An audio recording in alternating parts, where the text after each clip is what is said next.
Hi everyone, this is Juan CL again, and now this is going to be my last review for this May. Now I only made one review on a movie for this month, and that was The Great Gatsby.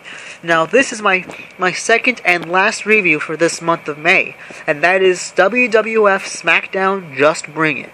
Now this was the very last WWE video game to be branding under WWF, and as you can see, this was a very used game, and it was back in 2009 when I got this game, and the marker covered the F because obviously in 2001, obviously that was the last year when WWE was WWF for the full year, while later in 2002, somewhere in the summer, they got rid of the F.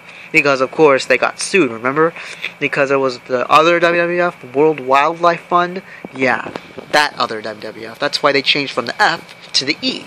Now, this game was not only the very last WWE video game under WWF, it was also the only WWF video game for PS2 before it was WWE. This game was made back in late 2001. And of course, Just Bring It is the slogan of The Rock. So here's The Rock trying to do his come on thing, and here's Kurt Angle doing the ankle lock on I think that's Spike Dudley, and there's Triple H right there. Let's look at the back. Alright, so there's thousands of moves, enhanced story mode, 70 match types, authentic entrances, and of course, this is the first game for PS2 to have, commentary. Taz and Michael Cole are the commentators.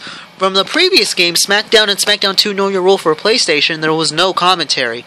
In WWF Warzone, it was Vince McMahon and Jim Ross, while in WWF Attitude, it was Shane McMahon and Jerry the King Lawler. But in this game, it's Michael Cole and Taz.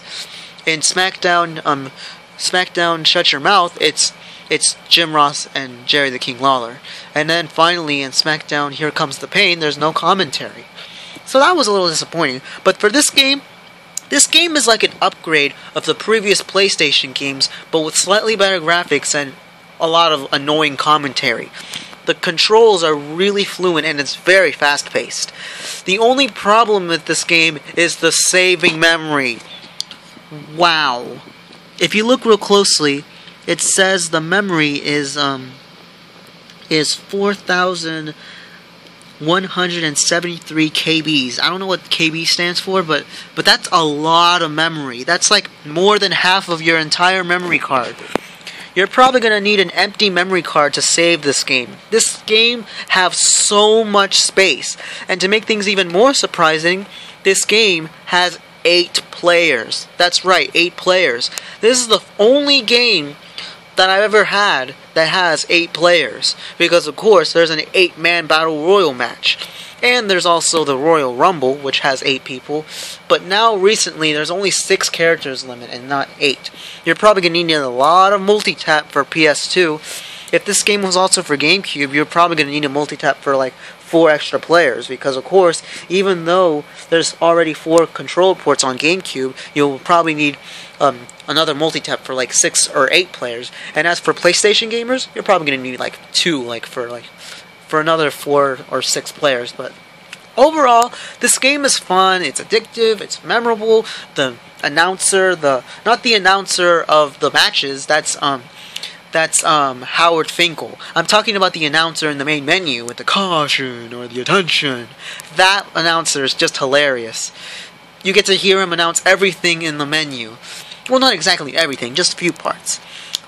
I give this game an 8 out of 10. The memory and of course, it loads a lot. That's why.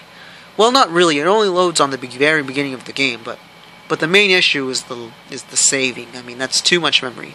So I hope you guys have enjoyed this review, and stay tuned for next month on June 22nd for my 3-year anniversary and my 100th video. Thank you, and have a nice day.